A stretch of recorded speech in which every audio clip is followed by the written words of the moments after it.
The program tonight is called When is Natural Landscaping Truly Natural? And Tom Small is a philosopher at heart, so I think we're all looking forward to hearing his thoughts on this subject. Tom is the co-founder of our Kalamazoo Area chapter, which is celebrating its 25th anniversary next year. And he's also the co-author of Using Native Plants to Restore a Community. This book here, it's wonderful if you haven't had a chance to look at it. And without further ado, everyone give a warm welcome to Tom Small.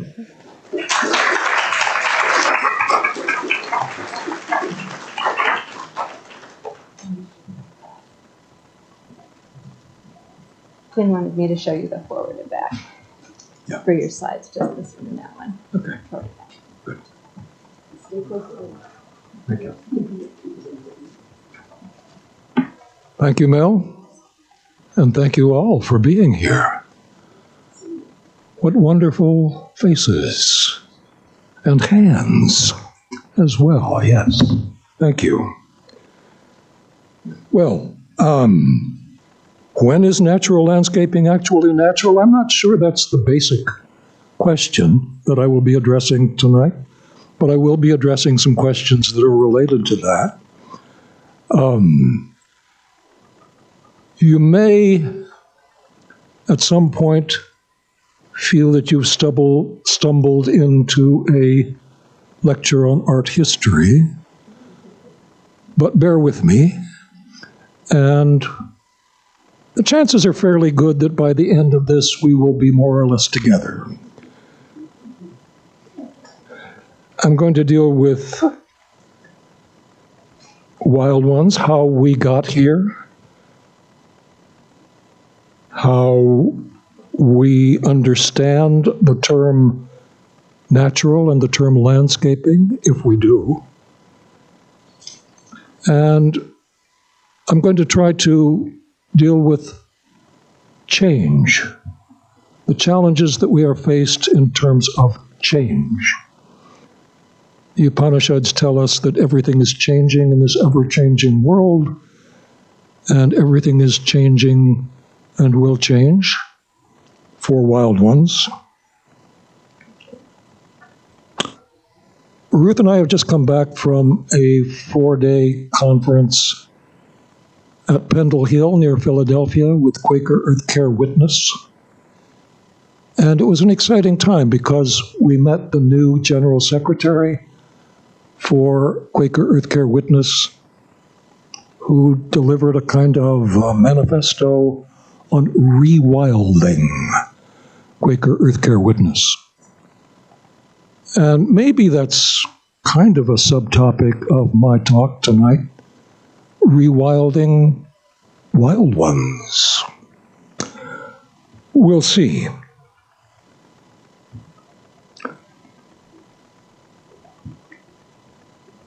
Let us begin by recognizing that the land we are meeting on is ancestral land of the Anishinaabe nations, the Potawatomi,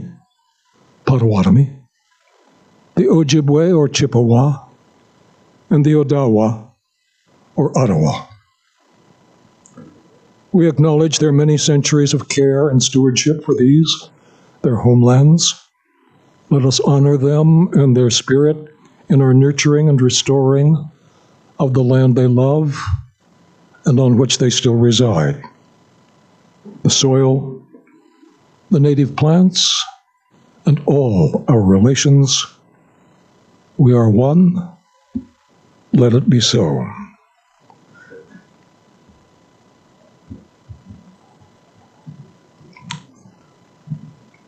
I'll begin with some of the challenges. The diagram is of the planetary boundaries as defined in 2023, this year, by major scientists from the world over working through the Stockholm Resilience Center. There are 6 of the planetary boundaries that we have already transgressed. We are beyond the safe limit in 6 out of 9 of those boundaries, which are the support systems for planet Earth and for us as the human species. We don't know, says one of the directors, how long we can keep transgressing these key boundaries before combined pressures lead to irreversible change and harm. And you see the diagram of the planetary boundaries down there on the right corner. In 2009, we had transgressed 3 out of 9. 2015,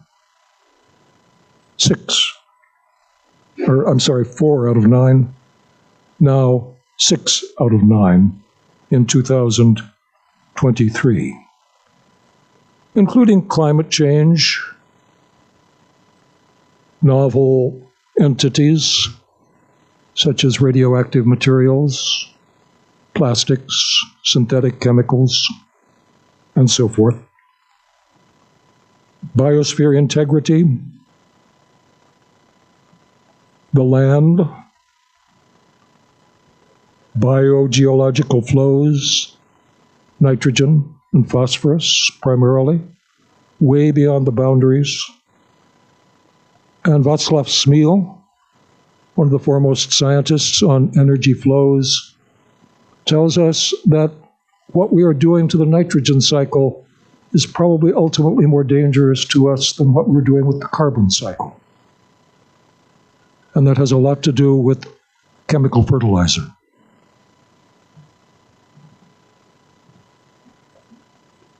Challenges to us, and yet permeating and underlying all of these interactive categories is the disintegrating force of a culture and a worldview. And it's that culture that I'm going to try to outline for us tonight, or at least a couple of different levels, aspects of it.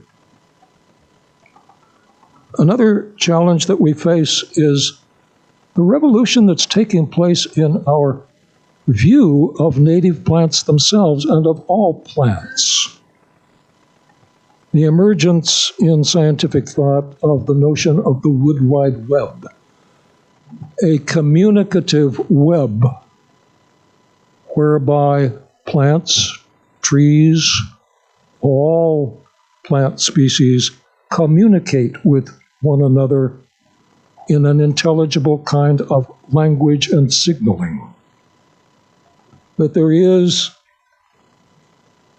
in those networks, those webs, underneath the soil and in the air, a system of communication that indigenous peoples were long aware of in past millennia, and which we tend to have forgotten. We've forgotten the language.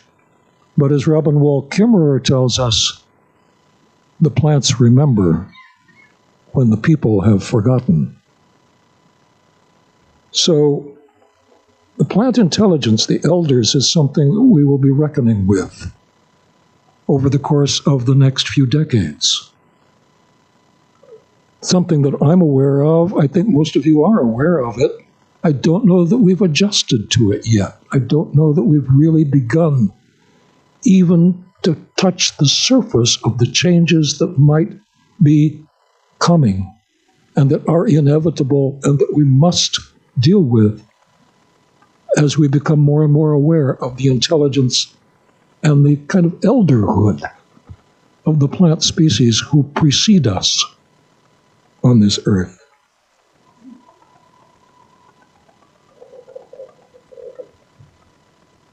Language and culture also present a challenge. We've forgotten the language of the plants. And Native Americans such as Jeff Grignon, the regenerative forester of the Menominee Nation in Wisconsin, and Robin Wall Kimmerer, scientist, mother, member of the Citizen Nation of Potawatomi, both agree that we need a new grammar. We need a grammar of animacy, of the living earth, and its intelligence and its communication for us and with us. That as we become aware of this plant intelligence, we're going to be shifting from a sense of the control that we have or that we seek or that we have had over the plant world and what was formerly to us the inanimate part of our world. As we become more and more aware, we are going to have to change. Language and culture, in particular the English language, which is largely a language of nouns. It's a language that characterizes the world in terms of things, rather than in terms of verbs and actions. Most Native American languages are at least 75 to 80% verbs. The English language is about 75% nouns. It makes a big difference. It's a limit, a serious limitation to the way we see things and what we see when we look. And indigenous peoples in general, Native Americans with their different language, their different sense of the action of living beings, see a different landscape when they look at the world from the landscape that we see. And we're just becoming, again, aware of that, too. And that's another challenge to us, and a challenge to the way we do and the way we see. There are other challenges. Artificial intelligence,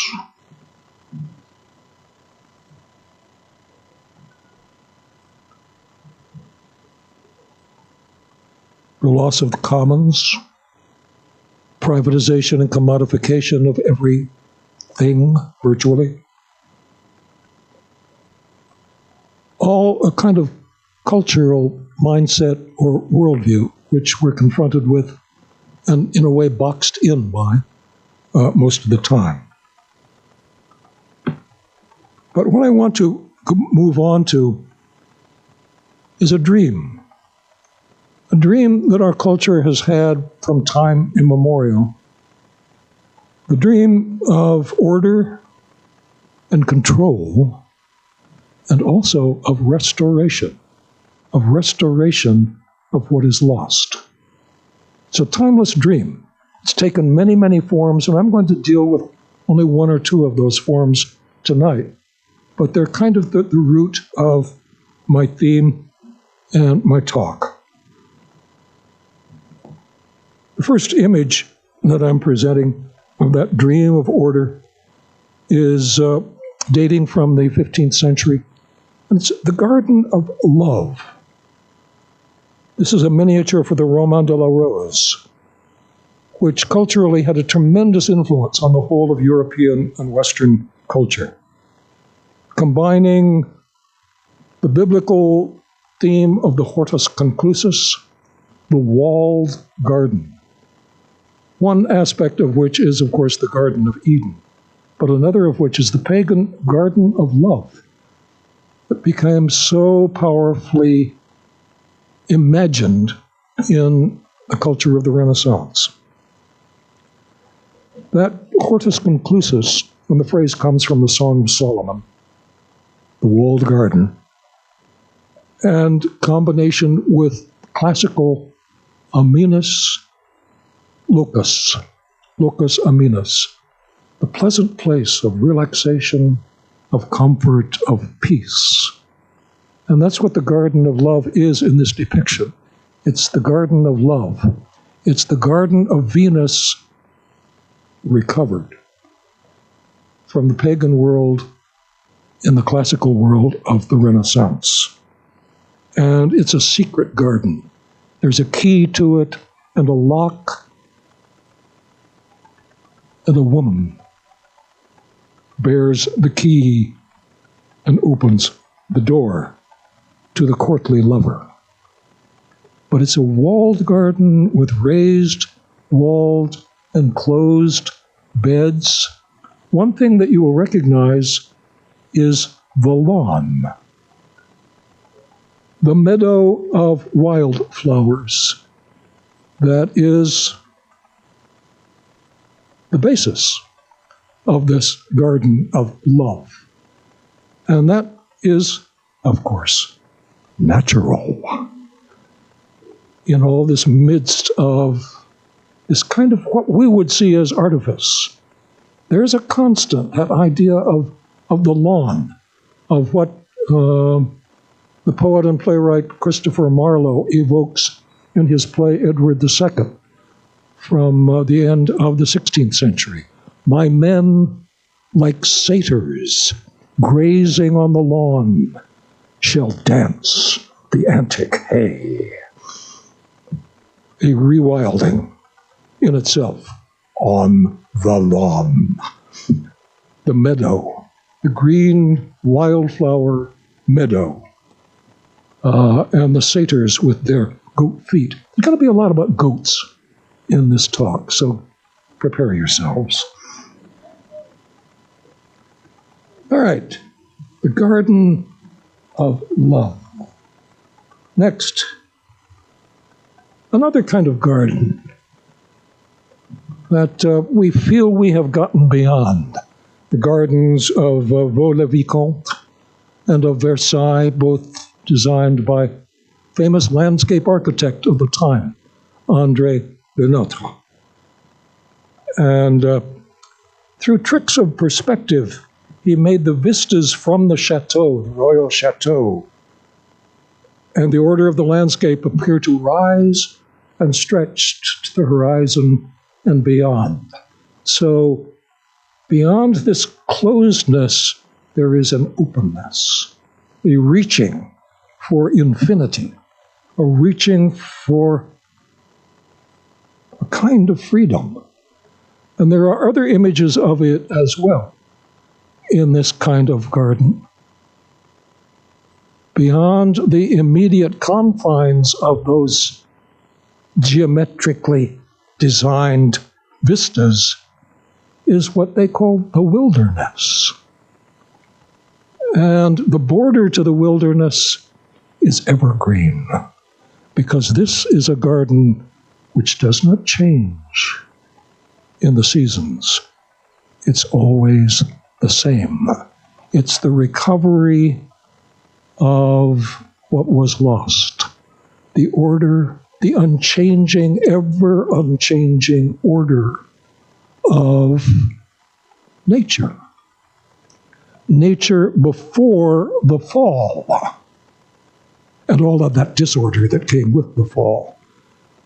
Louis XVI, the progenitor of this garden, took over in 1661,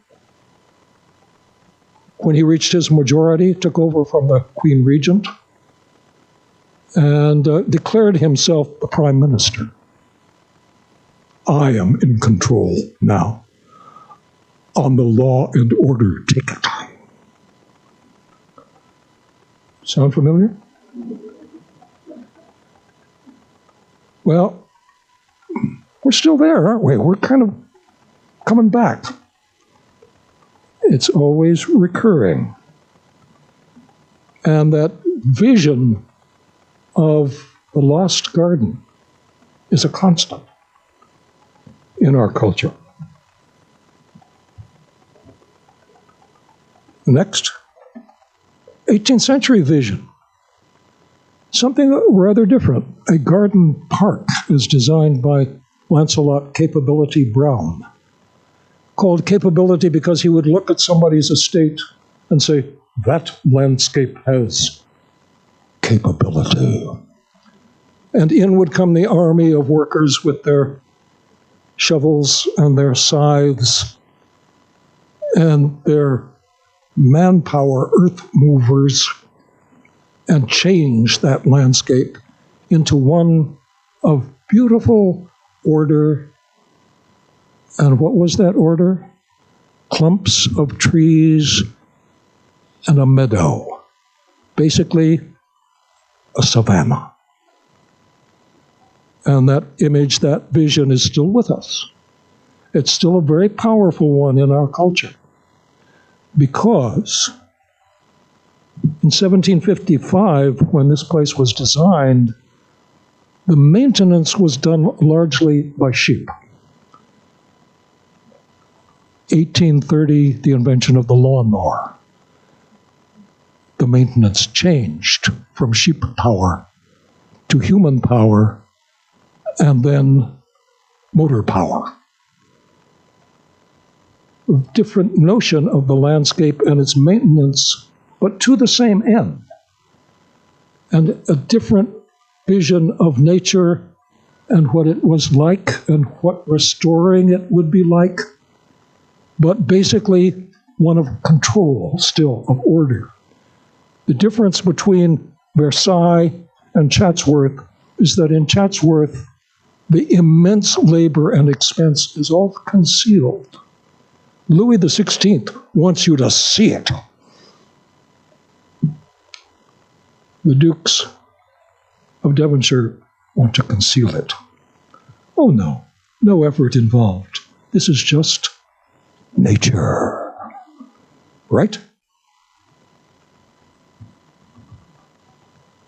The dream of restoration involves, of course, a sense of loss.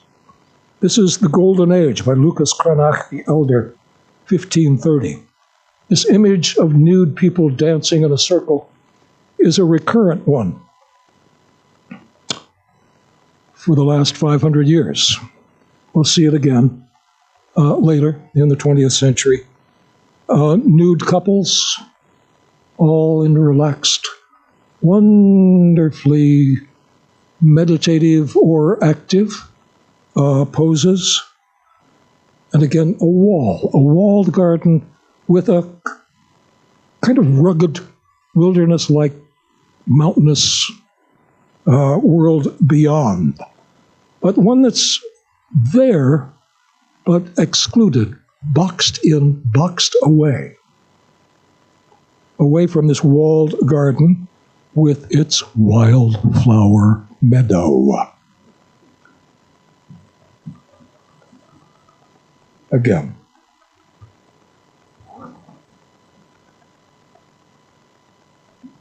The image that I'm going to concentrate on for a while now is the image of Arcadia, which is, again, the lost green world. And it's the lost world of shepherds, of goat herds, of Pan, the god of nature.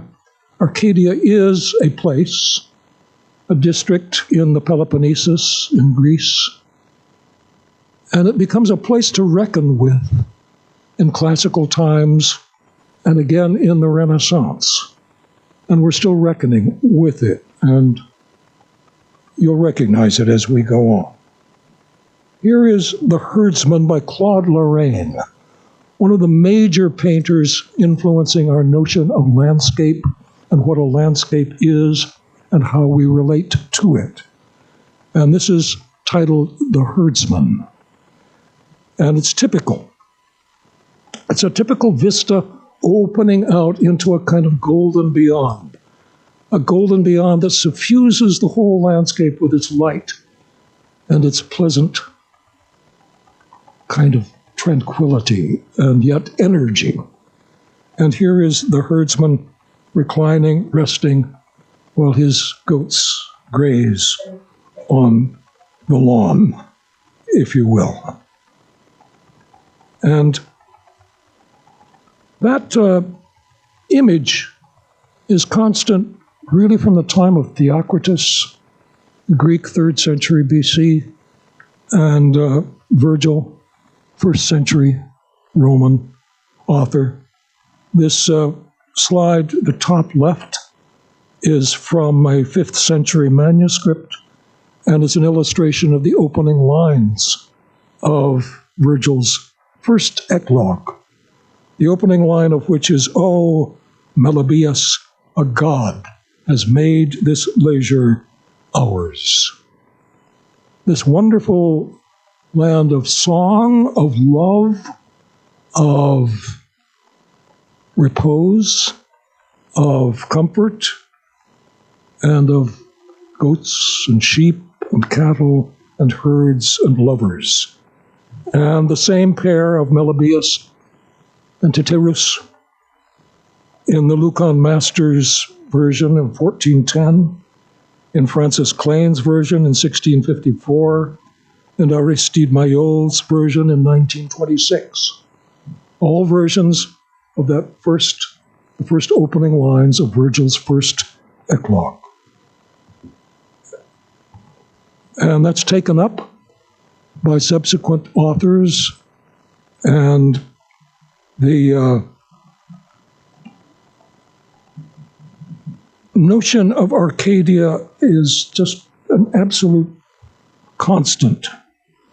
As I'm going to go back.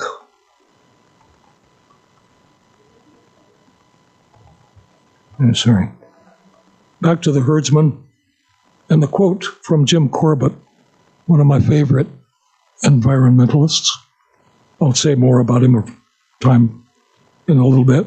From the time man and woman tasted the fruit of knowledge and, becoming self-conscious, stepped out of nature into history, we have dreamed of the age when we were or will be at peace with all that lives. The place before and beyond exile has many names in the poetries of the Western world. It is Arcadia. Here's Thomas Cole, the American painter, 19th century, founder of the Hudson River School of Painting, one of the predominant influential schools of painting in American history and art history generally. Thomas Cole, The Arcadian or Pastoral State, a painting that he did in 1834, depicting a kind of moment of balance between nature and humanity, freedom and order, liberty and power, when everything was balanced. Of course, that was in the past. That's lost. And that painting was part of a series.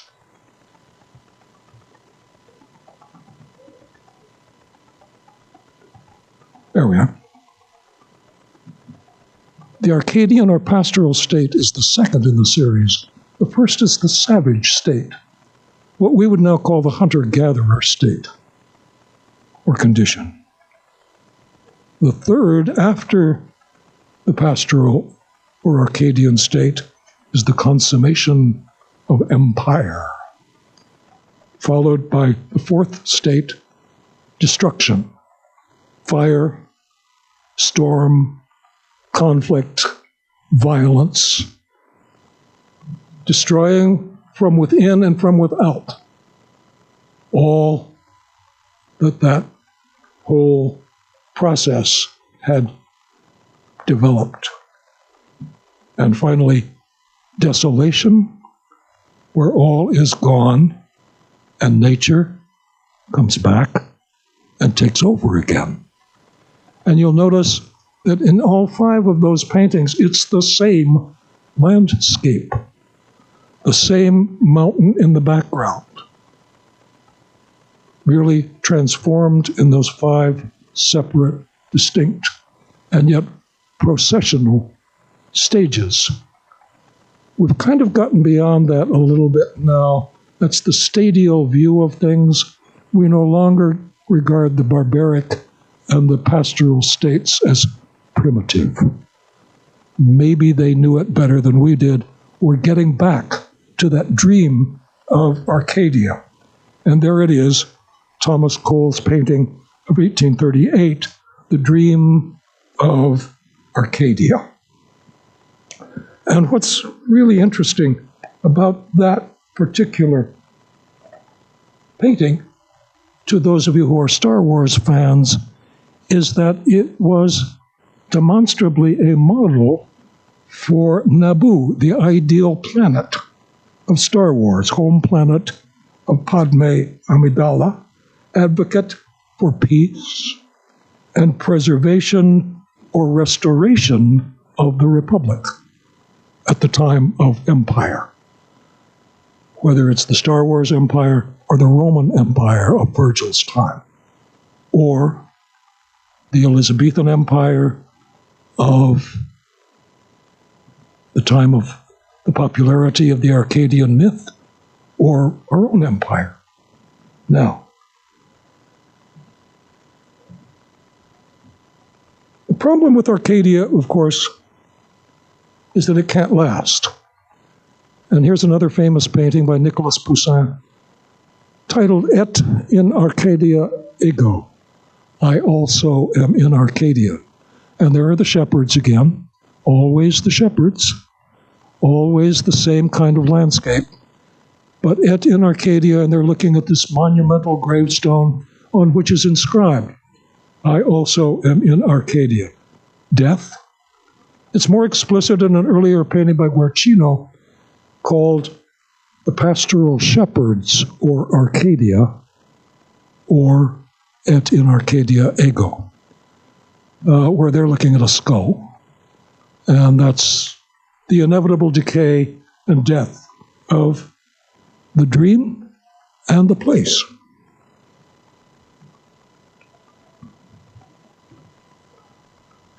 Here's another version from the early 19th century, 1802.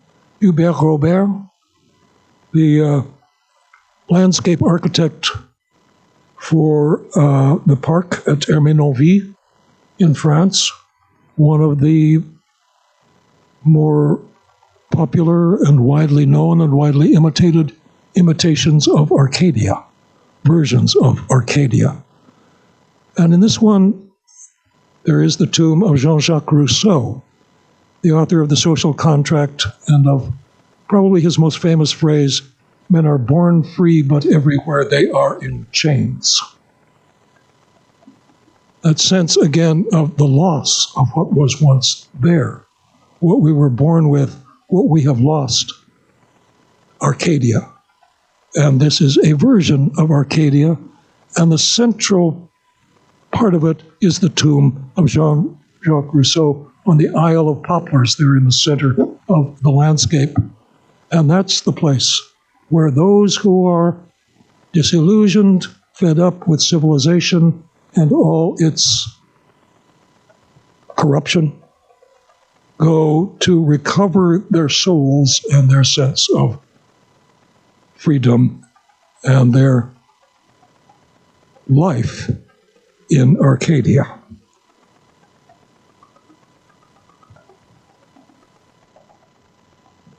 Here's another Claude Lorraine. And this is the beginning of a little sequence about pictures replacing nature, images replacing, quote, nature, unquote. This is a landscape titled With the Rest on the Flight into Egypt. And the holy couple are down there in the right at rest in this picturesque landscape. And these landscapes by Claude became an immense influence on the picturesque. And people saw them as pictures, virtually as paintings. And one of the dictionary definitions of landscape, as a matter of fact, is a painting. In the upper right corner, you see a man with a clawed glass. And that drawing by Thomas Gainsborough dates probably from about 1780, somewhere around there. Tourists went around with clawed glasses, a convex mirror, tinted kind of pinkish and golden, and they held it up to the landscape and made a picture of it like a clawed painting. And they were known as clawed glasses, and they were very popular. Clawed glasses, looking at the world through or with clawed glasses as a series of pictures of landscapes.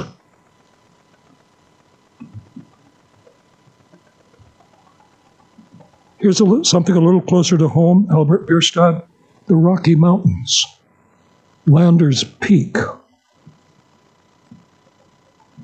But there is no such place as Landers Peak.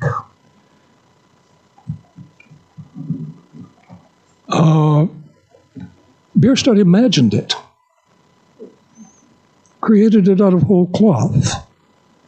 This is not a painting of any particular place. It's a painting of an imaginary world, the Rocky Mountains, a landscape complete with Native Americans and their encampment, and all the ingredients of an idealized landscape. And what Bierstadt says about that painting is, to me, more significant even than the painting itself. Upon that very plain where an Indian village stands, a city populated by our descendants may rise. And in its art galleries, this picture may find a resting place. The nature imaginary that is depicted in that painting becomes, for Bierstadt, a picture which will be hanging in an art gallery in the very place he painted. All of it purely imaginary, but nonetheless a picture, a landscape. And this is another step in pictures replacing landscapes. Landscapes replacing nature. Landscaping replacing nature. You see where this is going. I'm sorry about it. Yeah, I apologize. Go get coffee if you need to. Picture replaces nature. Here's another instance, Henri Matisse, Joy of Life. You recognize this? It's an Arcadian landscape, complete with Venus and the circle dancers and the shepherd playing on the flute and the sheep and another young woman here playing on a double and pan flute, and lovers, all of the ingredients. Sea, forest, meadow, sky. The lawn is yellow. What is a lawn? It's a wildflower lawn, of course. But here, Matisse has declared his independence of, natural color. He's depicting an inner state. And the whole thing is set up in a curious, as some art critics have noted, it's a kind of stage picture with its own pictorial space and perspective, like looking through the side curtains and through a proscenium arch into a stage set. And the audience for this painting, when he exhibited it in 1906, were scandalized by the liberties that he took. The liberation from classical form and from appearances, the mere appearances of nature itself. The kind of final stage of pictures replacing nature is, I think, René Magritte's The Human Condition of 1933. And if you look carefully, you see that we're looking out through a window, through a frame, and that part of the landscape out there is obscured by a painting of that landscape, which is a painting that is continuous with the landscape itself. So we're seeing a picture of a landscape through the ultimate clawed glass, the window of a house, which frames with its curtains and its stage setting the landscape itself and reproduces it as a picture. And René Magritte says of this title painting, The Human Condition, "This is how we see the world," he wrote to André Breton in 1934. "We see it outside ourselves, and nevertheless we only have an image of it inside us. We are alienated. It's the ultimate Claude glass and kind of alienation from nature. A picture replaces nature, or what remains of it, the manicured lawn out there, which gives way, of course, to the wilderness, the trees beyond, and the single lone tree there in the landscape."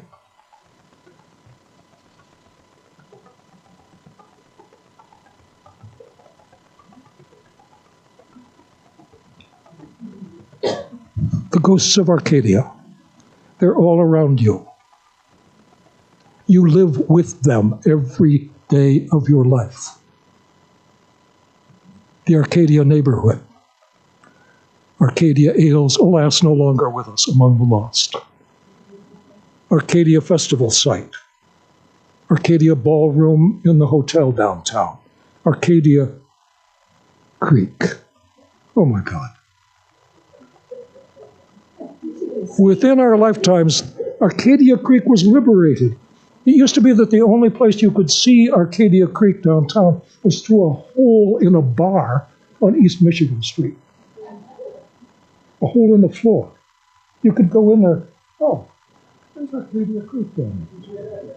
Now it's liberated, right? No. No, it's still boxed in, it's still contained. It's the nightmare of Arcadia, not the dream of Arcadia. But it's there, along with the Arcadia Dental Office and the Arcadia Pharmacy and the Arcadia Post Office and all those wonderful places all around you here in Kalamazoo and its immediate environs, the Kalamazoo Area Wild Ones. That's kind of where we are, folks, at least on one level. It's not all of it, but that's part of where we are. The ghosts of Arcadia. Oh, and the neighborhood, I think it's wonderful. The Arcadia neighborhood contains the Walden Woods. Well, I've only known one man in my life who really wanted to live in Arcadia. And that was Jim Corbett. I quoted him earlier on. I met Jim Corbett in 1995 at a conference in Cuba, New Mexico, a Quaker conference where he was the keynote speaker, and got to know Jim a little bit. Jim saw himself as Don Quixote, a dreamer out on a mission of knight errantry to save Dulcinea and break the enchantment under which she and the rest of the world labored. And that's what Jim saw his mission as being, to recover Arcadia. And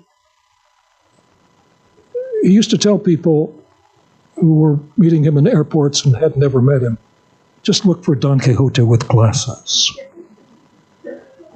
And there's Don Quixote with glasses, and there's without a beautiful olive wood carving of Don Quixote that my stepson brought me from the Canary Islands, without glasses. But Quixote's last dream in Cervantes' novel is calling myself the herdsman Quixotes, and you the herdsman Panchino. We will wander among the peaks, the forests, and the meadows, singing here, lamenting there, drinking of the spring's crystal waters, or from unpolluted creeks, or from rushing rivers. We will be provided with sweet fruit in abundance by the oaks, chairs by the trunks of hardy cork trees, breath by the clear and pure air, light in the night's darkness by moon and stars. It's the dream of Arcadia. And they will be the herdsmen of Arcadia, like my men with satyrs at their goat feet. The new kind of wild ones, if you will. And Sancho Panza's response is, I think, significant. Sancho Panza, to Quixote on his deathbed, says, look, don't be lazy. Get up out of bed and let's go to the country dressed as herders the way we decided. Maybe behind some bush we'll find the lady Dulcinea disenchanted. We'll just have to look. And there's the dream. Again, phrased a little differently, but it's the same. Recovery of Arcadia. Corbett was the founder of the sanctuary movement. He herded goats in the desert for several years, just finding out whether he could live that way, and he did. And then he devoted much of his life to traversing the Mexican desert in search of lost immigrants trying to get north. And many of them died in that desert, but Corbett knew how to survive in that desert, and he would find the ones who did survive, and he would lead them. And there's a wonderful picture, if I have time I'll show it to you, I've got it sort of at the end, of Corbett leading a family of immigrants across the Rio Grande. He's up to the water, he's up to his chest in the water, and they're carrying their belongings on their back, and he's carrying the baby, leading those immigrants across the Rio Grande. And when I met him, he had given that up. He couldn't do it any longer, suffering from arthritis. And he had taken to what he called the Saguaro Juniper Reclamation Project. And he would buy up leases of government land for grazing, and then graze the absolute minimum of cattle. They had to graze some in order to fulfill the contract, and go about restoring the land, restoring the desert, restoring the grazing lands, restoring the meadows, restoring the creeks, restoring the rivers, restoring the land. And that was the most radical vision I've ever encountered of restoration of Arcadia. And it was right close to home. And Corbett is no longer with us, but probably the most remarkable person, certainly the most remarkable Quaker that I've ever met.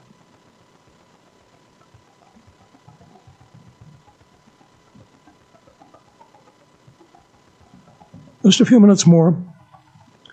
I want to touch on some other aspects of recovery that are ongoing around us and that I think we need to be in touch with. We need to be in touch with the spirit of Jim Corbett in these changing times, these times of et in Arcadia ego. And we need to recognize, as I suggested at the beginning, the intelligence of nature, and finally the rights of nature. And the leaders in this, it seems to me, are mostly the indigenous peoples and Native Americans. Not entirely, but they're certainly among the foremost leaders and the foremost activists in the rights of nature movement. And I've included just a poster and a couple of instances. The Yurok tribe in the Pacific Northwest recognizes the rights of the Klamath River, the historic rights of the river itself, which is their home. And not only the rights of the river, but the rights of the entire watershed as a living being.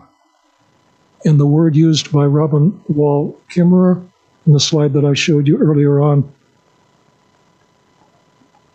Bimadziaki, living beings, or the word used by Jeff Grignon, Pematesan, which is life, but not just life, sacred life. That kind of recognition. And here on the lower left is members of the Ponca Nation of Oklahoma defending the rights of Mother Earth. And one of my culture heroes, Casey Camp Horanek, Ponca elder, who, when the Ponca were considering how do we go about recognizing and affirming the rights of our home rivers, the Arkansas and Little Salt rivers, how do we do that? She led a delegation to New Zealand, where the Maori, or the Whanganui iwi, had recently recognized the rights of the Whanganui River and the whole Whanganui watershed. And so they came back and tried to model what they were doing with the Arkansas and Little Salt rivers after the New Zealand thing. And you can do a search on any of these kinds of things, the Whanganui, the Ponca, and come up with all kinds of really interesting information about the rights of nature movement as the First Nations of North America are viewing it and acting upon their, as they see it, heritage. In southern Latin America, there are similar movements, and in many ways they're way ahead of us here in North America in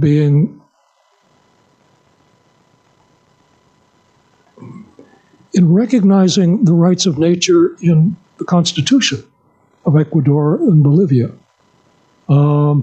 recognizing the rights of the whole Amazon watershed in Brazil. Acting upon those rights is another question, of course, but they're ahead of us by a long shot in the recognition and the legal recognition and personhood of those living Bimadziaki living beings. Another aspect of that same thing, the land back movement. And it's taking hold. We are, to one extent or another, turning land back to the Native Americans, the First Nations from which we stole it. The Bison Range is in the middle of the Flathead Indian Reservation in Montana. 18,500 acres. Teddy Roosevelt took it away from the reservation unilaterally and declared it a nature preserve. And the Native Americans weren't even allowed to work there. They were totally excluded, fenced out of the nature preserve. Took them 100 and some years. They've got it back. They own it now outright. It's been given back to them, with the help of some foundation monies, of course. But they've got it back, and they've got full control of it. their land, the Blackfoot Bison Range. And it's an actual bison range. It has in effect been returned to the commons because it's open to the public. It's open to everybody. But what's being restored there is bison and an entire culture. Not just the land, an entire culture that includes human beings and bison and the whole cultural way of life that goes with that. The Great Bear Rainforest is now co-managed by a large number of tribes in the Canadian Pacific Northwest, 15 million acres of rainforest. Greenpeace and Nature Conservancy and Quakers and all kinds of organizations helped that along, contributed to that. But the leaders finally are the Native Americans, the First Nations themselves, and they're the ones who are taking over. 700 square miles of Pacific coast. The Yurok and 2 other tribes have declared this a person, and we declared it to be alive, and we're going to take over stewardship of it. And we're going to act upon it because the governments are moving too slowly. Sorry, folks. We're going to do it. So there are all kinds of levels operating here. And Bears Ears National Monument, restored to its full boundaries by the Biden administration after a lot of the monument was taken away by the Trump administration. The problem with that kind of thing is one administration says one thing and the next administration says no, and then yes, and then no, and then yes, and you never know. But now 5 tribes have co-management of Bears Ears National Monument, and that's a real step forward. That's a wonderful thing.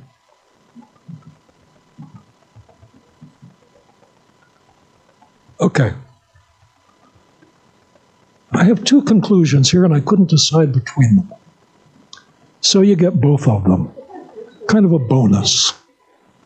And the first one is Native American. The words that come before all else. That's the true translation of what we've come to know as the Thanksgiving address of the Haudenosaunee, whom we have come to know wrongly as the Iroquois. They call themselves the Haudenosaunee, and they are the 6 tribes, the 6 tribes of peace, descended from the great peacemaker, Hiawatha, which has nothing to do with Longfellow's Hiawatha. Longfellow's Hiawatha was actually named Nanabojo. And although Nanabojo is okay for the rhyme scheme and the accentuation, Longfellow didn't like the sound of Nanabojo, which is an Anishinaabe name. So he substituted the name Hiawatha, which actually is Haudenosaunee. So it all gets mixed up. That's neither here nor there. Anyway, those words of the Thanksgiving address are for the Haudenosaunee, the words that come before all else, and they're words of thanks. They're prayers of thanks, greetings of thanks, greetings to all the elements, greetings to all the animals, to all the plants, the domesticated plants, the food plants, the wild plants, the stars, the moon, the sun, all those living beings, Bimadzirki, Pematesim, all those living beings, in the words that come before all else, are thanked. And the final thanks is my conclusion, my first one. Today we have gathered, and these are words from the Thanksgiving address, and see that the cycles of life continue. We have been given the duty to live in balance and harmony with each other and all living beings. So now we bring our minds together as one as we give greetings and thanks to each other as people. Now our minds are one. My second conclusion is from the book, Using Native Plants to Restore Community. And it's an illustration that I commissioned for the book from a Quaker artist, Liz Henderson. And I told Liz the story of the Celtic world tree, and I told her the story of Indra's net, the net over Indra's palace, one of the lords of the universe. It's a great web, it's the entire universe. And at the intersection of each strand of the web, there is a pearl. And every pearl reflects every other pearl in a kind of infinite regression, so that all things are contained everywhere at all times. And Alfred North Whitehead in Science in the Modern World, and David Bohm, the nuclear physicist, tell me that that's true. That everything is everywhere at all times. Really. Not just imaginary. Really. In a way that we cannot ordinarily perceive because we're boxed in by the walled garden, a version of Arcadia. Not really Arcadia. Well, I gave that commission to Liz not knowing what would turn out. Do me a drawing that's kind of a combination between the world tree and Indra's net. Okay, said Liz. And she went away, and a few days later she came back with this drawing, thinking I really wouldn't like it. This drawing of a tree spiraling upwards and outwards, with the branches interconnected, all with one another, and peopled by birds and children and nestlings on the ground and up in the tree. And I looked at it for a few seconds. I didn't know what to say. And Liz thought, oh, he doesn't like it. And I said, that's it. You got it. That's a miracle. That's wonderful. So I used it in the book, and I put it together with one of my favorite poems, with which I will conclude, by Gary Snyder, For the Children. The rising hills, the slopes of statistics lie before us. The steep climb of everything going up, up, as we all go down. In the next century, or the one beyond that, they say, the valleys, pastures, we can meet there in peace if we make it. To climb these coming crests, one word to you and your children, stay together, learn the flowers, go light.